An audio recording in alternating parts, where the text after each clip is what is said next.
essa liga que o senhor tem com Lula pode lhe ajudar no decorrer da campanha? Não há dúvidas, até porque não é uma relação forçosa, ela é natural. Nessa oportunidade, na quinta-feira precisamente, quando nós gravamos, por convite formulado pelo presidente para que nós estivéssemos em Brasília a fim de que fizéssemos essa gravação, ele dizia: olha, veneziano, é uma relação de amizade acima de tudo. Ela foi construída com base, com princípios que muitas das vezes não estão em uso ou não são levados em consideração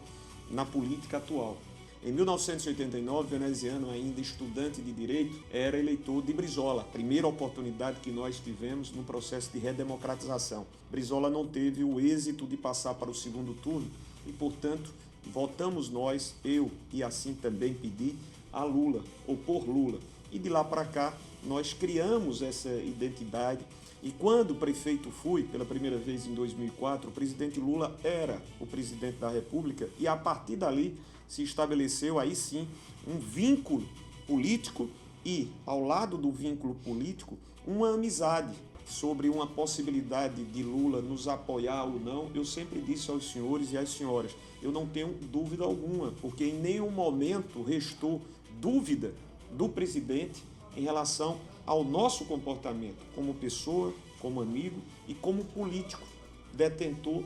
e exercendo o mandato no Senado Federal. Então, para quem é acolhido no estado da Paraíba, como em grande parte da nossa região, de forma majoritária, ter o apoio, ter essa confiança, ter o pedido do presidente Lula, é um endosso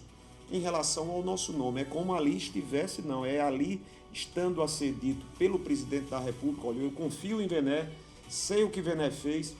sei da sua honestidade, sei da sua integridade, sei do seu comprometimento e sei o que ele fez pelo estado da Paraíba. Dos 2,3 bilhões que nós conseguimos de investimentos, Ednei, conseguimos porque tínhamos um presidente com essa sensibilidade. Quando a gente fala sobre a duplicação da BR-230, Campina até a Farinha, quando a gente fala sobre a retomada das obras da triplicação de Cabedelo a João Pessoa, quando nós falamos sobre o programa Agora Tem Especialistas, quando nós falamos sobre os novos IEFs, a recomposição orçamentária das nossas universidades federais, quando nós falamos sobre construções de policlínicas, enfim, sobre a barreira do Cabo Branco, sobre o VLT de Campina, que sempre foi um sonho almejado, pretendido por nós ainda na condição de prefeito, nós falamos porque passou-se a existir uma parceria com a sensibilidade de fazer valer investimentos em todas essas áreas.